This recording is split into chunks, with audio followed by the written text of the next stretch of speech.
Tao Meeting Archives, March 6th, 2016. Train Your Brain, Part 2 by Ed Monahan. Okay guys, let's go ahead and get going together. CV 面向佛堂，参加2鞠躬、1鞠躬、再鞠躬、3鞠躬，参加各位点灯4鞠躬，开班1鞠躬，请坐下。Please be seated. Well, hello everyone. Nice to be here and great to be at the temple. Nice to see everyone online. I brought my brother-in-law and sister-in-law with me today, along with my wife, Joanne, who's here. So it's great to have them with us. Derek invited me to go first. So what I'm going to do, I was out last week, so I'm going to just do a real quickie review of what I covered last time, and then move forward from there. This presentation is geared towards mindfulness practice and how that can become a way to learn how to effectively train our brain. So the first slide, and I'm just going to kind of cruise through these very quickly because we covered these last time. The question that I had was, do you experience states of anxiety, stress, and difficulty developing positive patterns of behavior, which include meditative practice, positive perspective, and good health? And then what we discussed was these issues, the problems that are identified with respect to not being able to maintain these positive patterns of behavior. So we have to identify the problem, acknowledge the problem, and then examine the root of the problem. We quoted a series of statistics about children and young people, which are not particularly positive, but we are acknowledging what is and the state of our current condition.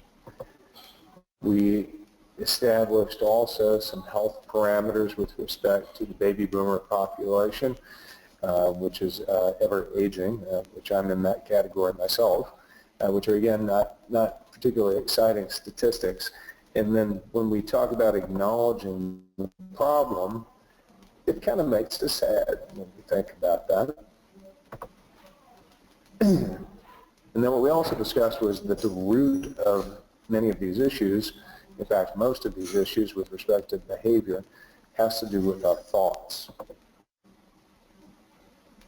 We went through a story that was a parable by Paramahansa Yogananda about the lion who became a sheep, and just as a quick reminder and synopsis of the story, it involves a lion that was reared in a group of sheep and had never seen itself, so it behaved as a sheep until another lion came upon the flock and essentially shook the lion awake so that it could begin to fulfill its destiny as an actual lion.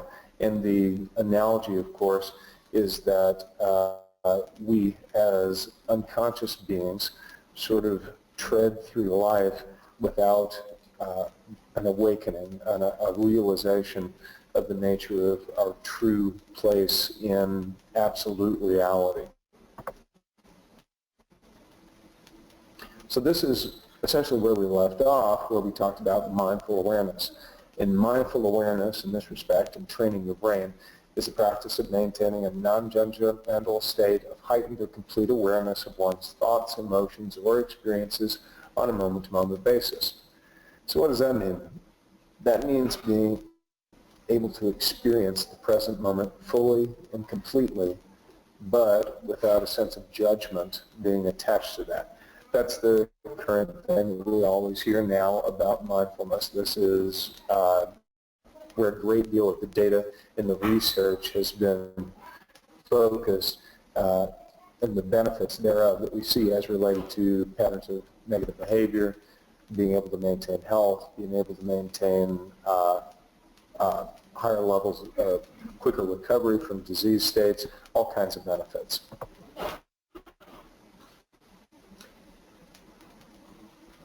We discussed the actual process within the brain, which is strengthening the neocortex of the brain, which gives us that a sense of the portion of our brain that's responsible for negative emotions, for impulse control, the development of positive habits. It actually strengthens that portion of the brain.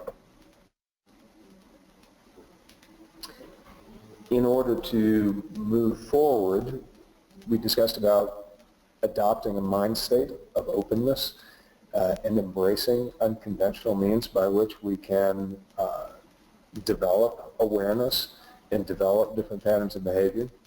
We talked about how necessary it is to be very committed to that process, because without continual practice, just like exercise, we won't get any results. And then the last thing we talked about was being able to have fun, because that is a part of the process.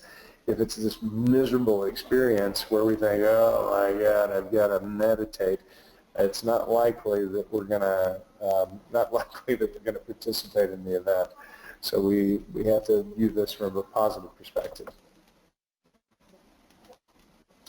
Now, to illustrate this, this is something that you've heard before, and this is a story directly from Derek's book, The Tao of Happiness, The Flight of the Penguin. And if you will indulge me, for those who have not heard it, I'm going to attempt to convey it from memory. So if I lapse and miss anything, maybe Derek will help me out a bit. So the flight of the penguin, there's a fish in the northern sea, and its name is coon. The coon is thousands of miles long, and it swims deep, deep in the cold waters of the northern sea. A great wind arises from the west and blows across the sea, which raises the coon up. And as the coon raises to the wind, it transforms and becomes the giant penguin. The giant penguin has a wingspan of thousands of miles, and as it beats its great wings, it blows the clouds. It gazes upon the southern horizon, always climbing higher and higher and higher, thousands of miles high into the sky. The cicada and the turtle dove on the ground below look up at the penguin and say, well, that's stupid. Why should anyone fly so high? I don't bother with that. I sometimes may fly to the top of the tree, and that's all I need. I'm perfectly good to stay where I am. The penguin pays no notice and continues its course toward the southern sea to fly to its destiny. And that is the story. I hope I've repeated it correctly. Excellent. So let's take a look at the meaning of this, and we'll go through it quickly because Derek's already covered this ground before, but I think it's analogous to our discussion. So that's why it's in my presentation. So as per Derek's annotation and explanation of the parable, the story is a metaphor for a journey of great achievement. And the coon fish is the vast potential within each individual. And this potential must be activated, or we'll continue to swim blind aimlessly through the cold northern sea. The answer to our call, our life's purpose, takes the shape in the form of the great wind upon the ocean. And this transformation of the penguin is us, and it's our spiritual and our life's journey. The cicada and the turtle dove are the naysayers. They're the ones that criticize us and that tell us that why would you even bother with this process. And then, of course, the analogy for the peng is that it continues to keep its eyes on the horizon and fly towards its destiny in the southern sea. so we don't lower ourselves to engage in negativity, and we continue to move forward to fulfill our destiny.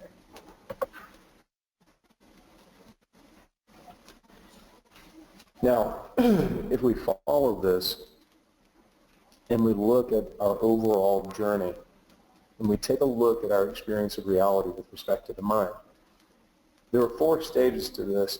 Does anyone recognize these 4 stages? They're slightly reframed, but it's a very famous step-by-step process. It's the philosophy from Buddha, and it's a reframing of the 4 Noble Truths. So if we look at our experience of life, we experience pain. That's clear.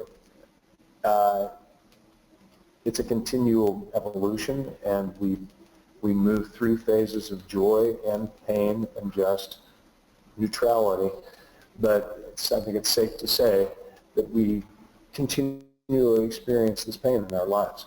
And in the Buddhist context, it's suffering. So life is suffering. When we look at the cause of that suffering, it's our perceptions. It's negative thought. It creates that. So in the Buddhist framework, it's becoming aware that there is a cause of suffering. And then the third step is that there is a state of joy which is possible. There is a solution. I've been privileged to know some people who are at that state of spiritual evolution to where the normal ins and outs of daily living don't really affect them. These are the sages, the ones who are able to maintain a higher perspective, to maintain a gaze upon the southern horizon. And this is, of course, what we aspire to. And of course, the Buddha said that there is a path to this state of joy. And in that context, it is the Eightfold Noble Path, or the Eightfold Path, which we won't get into. That's a whole other discussion. But that there is an identification of a way to be able to achieve this state of joy in living in our lives. So if we kind of take a look at the way that we typically frame our existence, most of the time we tend to look at it from the perspective of when things change, I'll be happy. So when I get fill in the blank, I'll be a really happy person. When I get whatever material item it may be, when I get the wife that I want, when I get the husband that I want, when I get the stuff that I want, when I get, then everything will be all right, and I'll be able to relax, and it'll all work out. When really, if we look at it from the perspective of when I'm happy, things will change, that introduces the idea of our mind state being the determining factor for our experience of life. So the only thing we actually have control over are our responses to the external stimuli that we experience. So our perspective, our thoughts, that's what we can actually control rather than external circumstances. So we have a few things that we recommend that are pulled from different sources. The first is that when we experience negative thoughts, which we inevitably do, all of us, try to not entertain that thought for more than a 15-second period of time. In Buddhism, it's referred to as applying the antidote for the poison of the mind. So you choose the opposite. Now, in just choosing the opposite, that doesn't mean an affectation. It doesn't mean that when we have an experience of a negative thought, we go, gee, I'll just be happy. And you put on the happy face. Yeah, that's denial of the actual emotional state. What it means is we begin to engender an emotional state, which is the opposition of the negative mind state. So we have to place ourselves in that emotional condition, which takes a little bit of work and imagination. The second rule is we accept what is. We have to acknowledge reality, otherwise we're in denial. And then we live in the prospect of what if. So if I need to lose 20 pounds, I have to first accept the fact that I need to lose 20 pounds. Just like Angela did. My sister-in-law. They went to the Academy Awards last weekend, right? Yeah, so they went on a massive peel-it-off diet, and they were very successful, and they looked awesome. Look at their Facebook page. So what they did was they lived in what if? What if I dropped 20 pounds? So that's, it wasn't, oh my God, I have 20 pounds I have to get off, how miserable I am, how horrible, what a loser. It's, this is where it is. Let's formulate a plan, construct a step-by-step process by which we can move toward the goal. So we live in what if. Then the third step is that you take small steps toward that goal every single day. It seems overwhelming when we look at major life goals, and it's pretty tough because there's a lot of steps to that process. But we begin step by step every day to take minor movement toward that. And then we let the positive emotion be the genesis of those actions. Okay, this, again, creates a mind state where we associate positive experience with movements toward our life purpose, rather than a negative experience. Oh my gosh, I've got to do this. No, we begin to build positive experience toward that goal. Now, this is a path that was taught to me by one of my teachers, Tulku Thondup, that I've referenced before, where we talk about creating mental conditions. And in one of the talks that I gave in the past, we talked about the 3 different types of contemplative practice.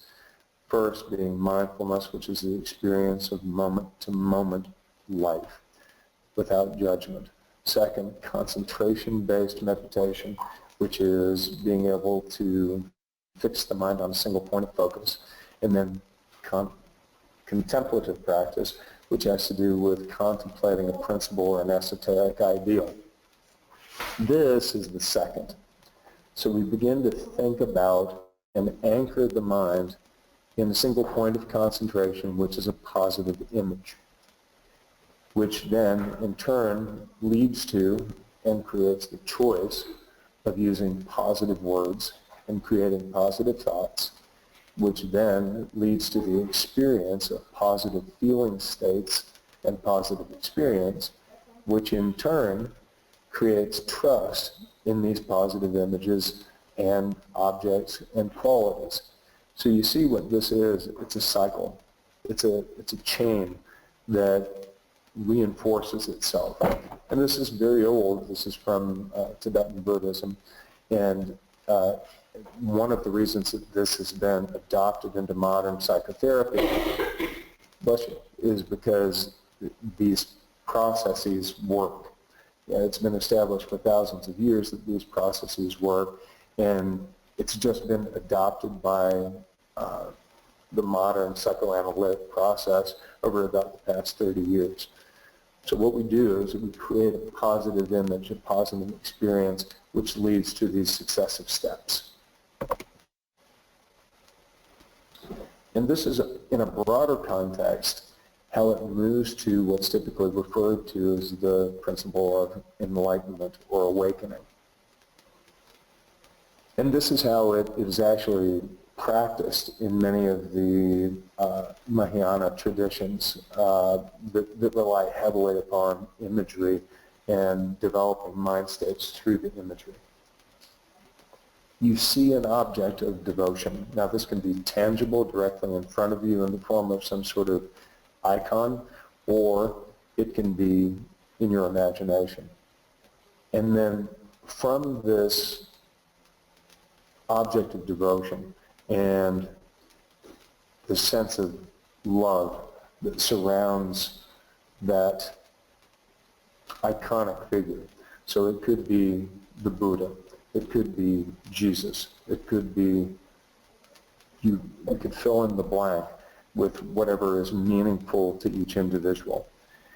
That this is the essence of universal love, the essence of compassion. This creates a state where we begin to feel that for ourselves. And as we begin to feel that for ourselves, it's like the proverbial pebble in the pond, which the ripples emanate outward. So it moves further out into our immediate circle of nuclear family, then it moves out to our circle of friends, then it moves out to our circle of acquaintances, and then it moves out to those who we don't even know, and then on the last level to even our enemies and the people who mean to do us harm. And then through this we begin to see the universe really from the prism of love, and this leads to a state of unity, of oneness, or the Tao. So, I know this is a little nebulous as we talk like this, and there is within the confines of a philosophy such as Tibetan Buddhism, there's a very distinct and clear step-by-step path in which one is led through this process with a guide, with a teacher who knows it. But these are the broad strokes of that process.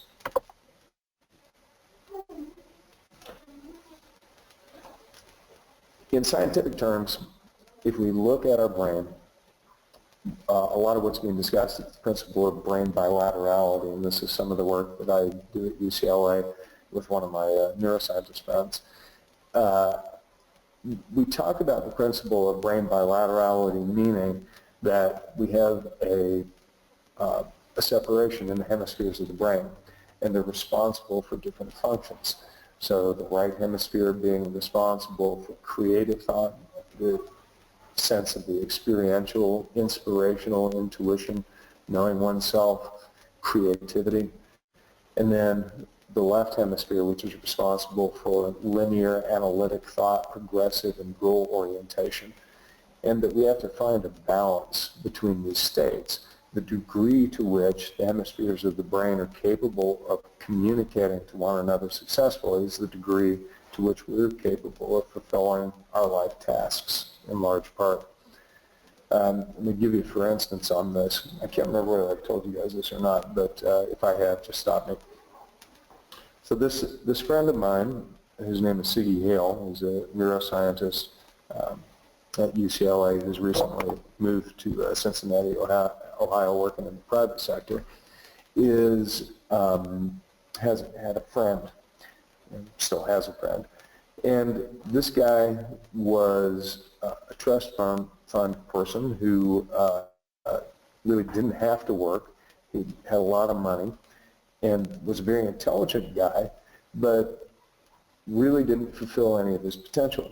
Basically sat on the couch and smoked dope all the time and just couldn't get anything going. And he was really miserable because he just couldn't get anything going and had no motivation to get anything going, even though he had all this money.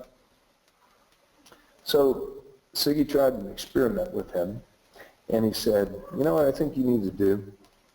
I think you need to learn how to play guitar. And the guy said, guitar? He said, yeah, you need to learn how to play guitar. So he decided he wanted to play bass. So he started taking bass lessons, and he started to learn about the theory of the music, and he started to actually be able to play it, and he became kind of obsessed with playing bass, and got himself in a band, and just continued to play and play and play. And then a funny thing started to happen along the way. The guy started to decide that he needed to get a haircut, decided that he needed to shave, decided that maybe he needed to clean up his apartment, and started thinking about what he was doing with his life.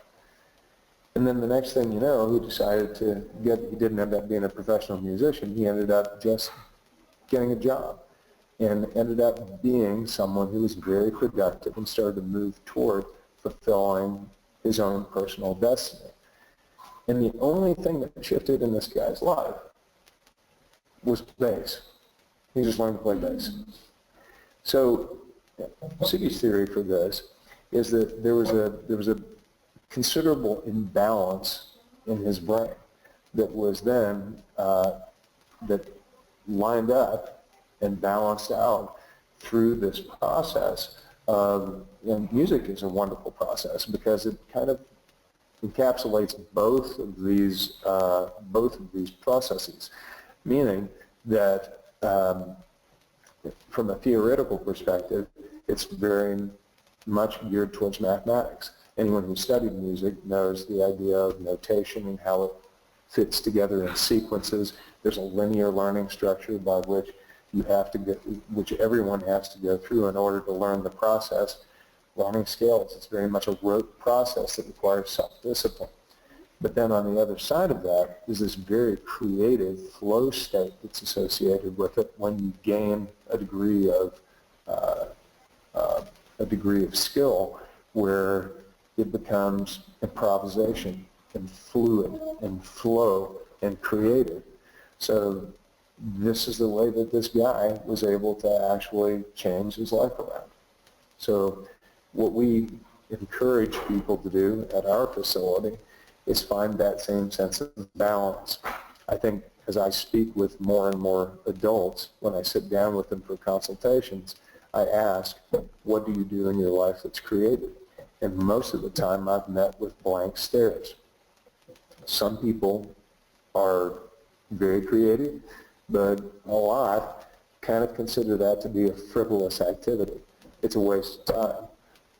Play music, art, And I think that's what we experience in our culture now with how we see school programs that are yanking out theater, art, music, because it's superfluous. It's not necessary.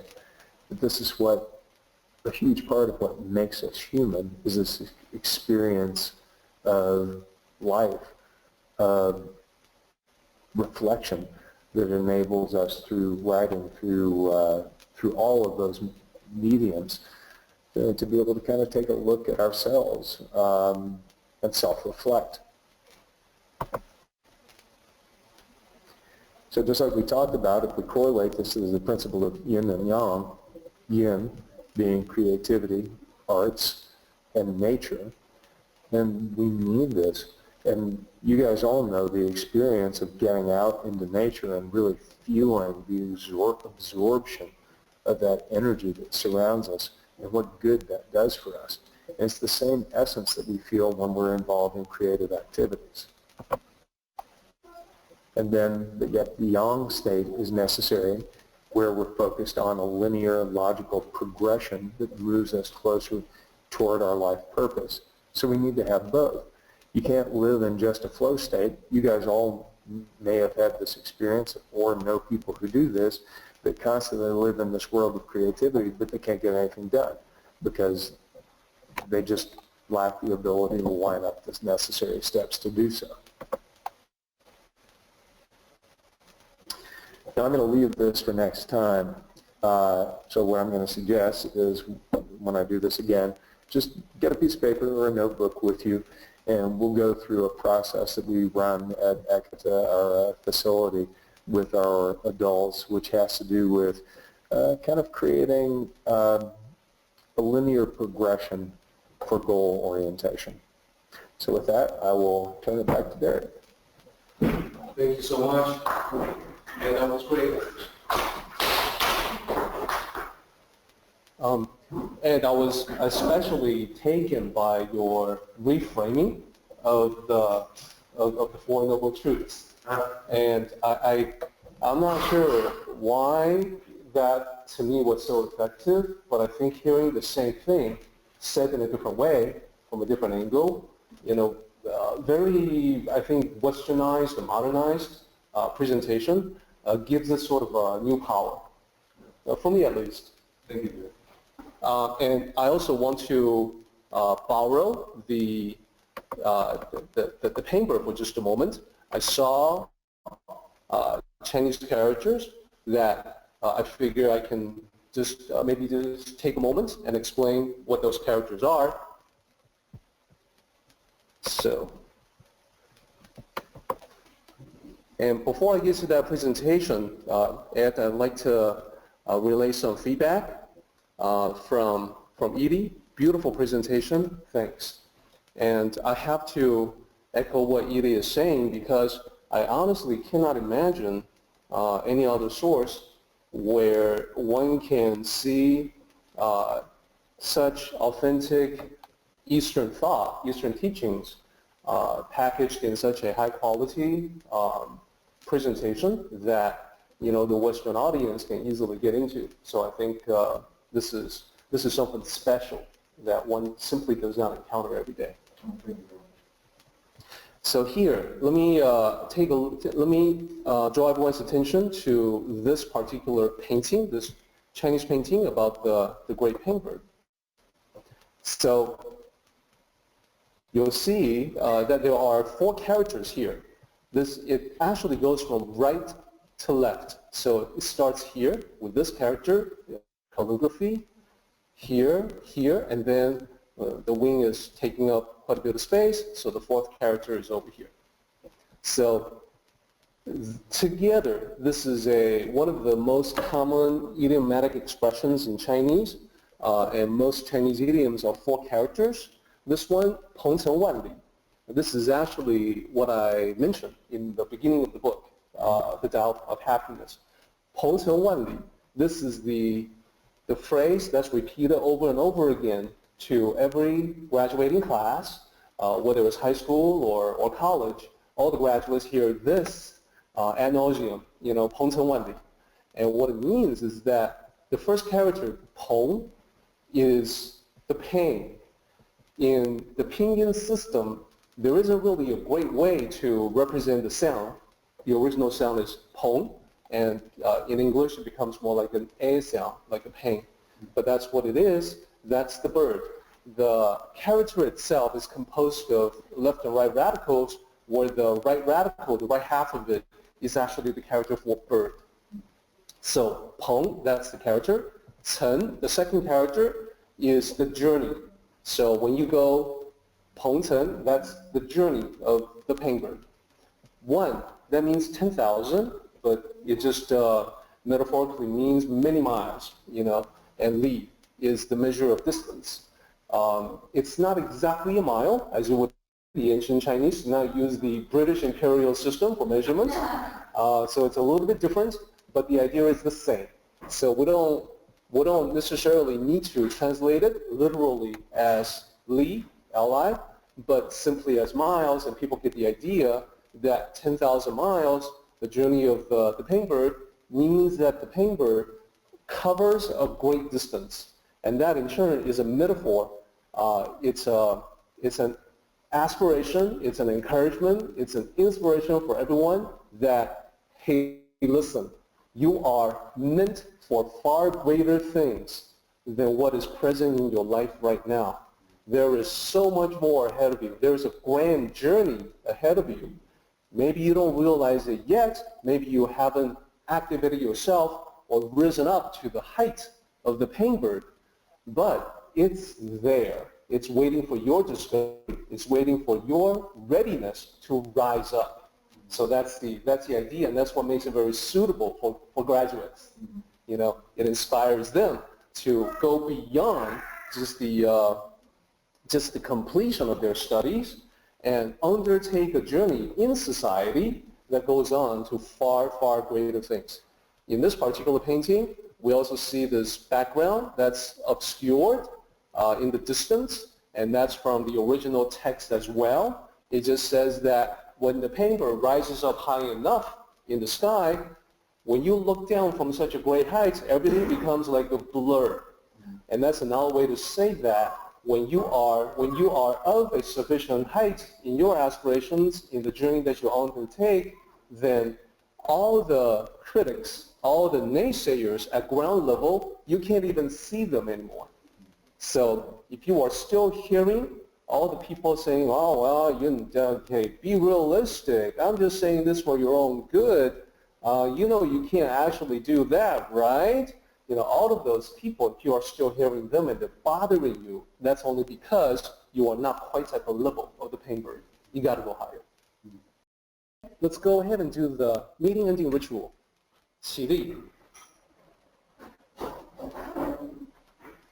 面向佛堂，持下三鞠躬，一鞠躬，再鞠躬，三鞠躬，持下跪点传是一鞠躬，结班一鞠躬。Well done, everybody. Thanks.